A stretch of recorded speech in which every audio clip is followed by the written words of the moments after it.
Welcome. I'm Tijs Rozenbroek. I'm a master's student in artificial intelligence at the Radboud University. I'll give a talk about the work that I did for my bachelor's thesis. This work involved implementing and improving sequence-to-sequence automatic speech recognition models for air traffic control communication. The title of my thesis is Sequence-to-Sequence Speech Recognition for Air Traffic Control Communication. Air traffic control, or ATC for short, is essential for the safety of aviation, and air traffic controllers have the highly taxing job of directing all air traffic within a specific region, preventing accidents, giving information to pilots, and much more. A system that could assist air traffic controllers could, for example, detect errors in communication and thereby improve the safety of aviation. An example of an error that could be detected is the readback error, which means that a pilot did not repeat an instruction correctly. If a readback error goes undetected by the air traffic controller, dangerous situations can arise. To illustrate that, 4 years ago at an airport in France, a serious incident occurred. A readback error was not corrected by an air traffic controller, which led to two planes being on the same runway at the same time. One of them was taking off, and they ended up missing each other by only 115 meters of vertical separation, which in aviation, and especially in this type of situation, is not a lot at all. A system that could detect these types of errors, or a related system, needs a sufficiently reliable and fast automatic speech recognition system. Currently, however, there are very few ASR systems that have been created for ATC, and in particular, a specific model for an ASR system, the sequence-to-sequence model, has never been used in this domain until now. Recently, a well-performing sequence-to-sequence architecture was introduced by Hannan et al. I used this architecture as the basis for my experiments.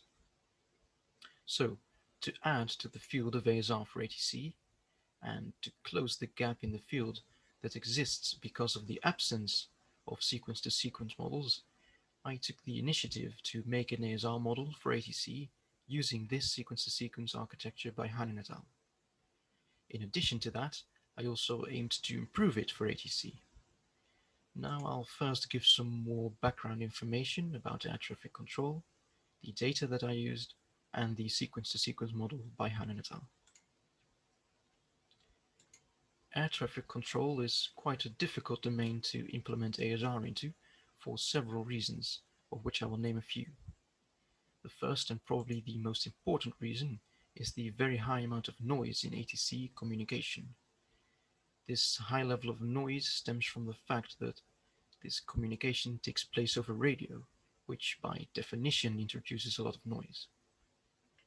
Another important factor is the amount of non-native speakers, all with differing pronunciations of English. And as a third example, the standardized phraseology of ATC sometimes uses utterances that are specific to ATC communication. To give you a better idea of what the data sounds like, and to illustrate the difficulties that I just mentioned, I've prepared 3 examples. The transcriptions from the examples are also on the slide, so you can read along and better understand what the people are saying. So let's listen to the first example.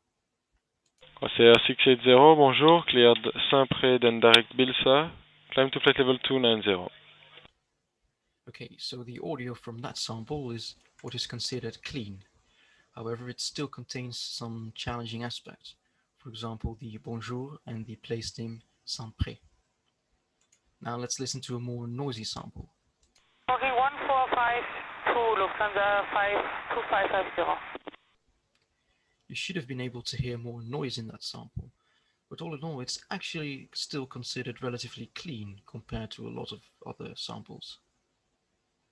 The last sample is also somewhat noisy, but this time includes another somewhat challenging accent.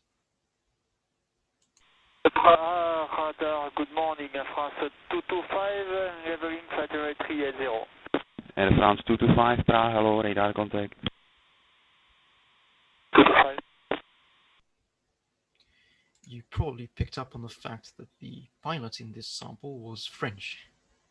Also, in this sample, the volumes of the pilot and controller differ quite a bit, which is also a very common issue, and the difference in volume is actually often more extreme than this. Now, the sequence-to-sequence speech recognition model architecture by Hannen et al. Is quite new. When this model architecture was used to train and test a model on the LibreSpeech dataset, it attained a word error rate of 15.64 without an external language model, and even lower word error rates with language models. These scores are quite impressive and they make the model an attractive choice. Now, due to time constraints, I won't go into much detail, but there are some positive attributes that I want to highlight. The architecture uses what are called time-depth separable convolutions, which are built into blocks. Some of the positive attributes that the authors mention are that these blocks generalize much better than other deep convolutional architectures, they need fewer parameters, and they can be implemented efficiently using standard convolutional layers. As for the data, two air traffic control corpora were used. The first, the ATCOSIM corpus, contains 10 hours of relatively clean data from real-time simulations. However, it only contains speech from controllers and not from pilots. The other, the ATCC corpus, contains 20 hours of noisy and quite low-quality data from real operational ATC, from both pilots and controllers. Both corpora include manually made transcriptions, and all in all the two corpora contain speakers with many different nationalities, but however some of them are more dominant than others. Now let's look into a few of the experiments that I conducted.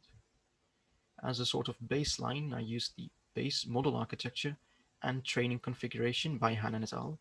To train a model on the combined ATCOSIM and ATCC corpus training set, and I subsequently tested this model on these separate test sets. After that, I focused on improving the model. The improvement that I first made was to change the model architecture itself by increasing the receptive field and the complexity of the architecture.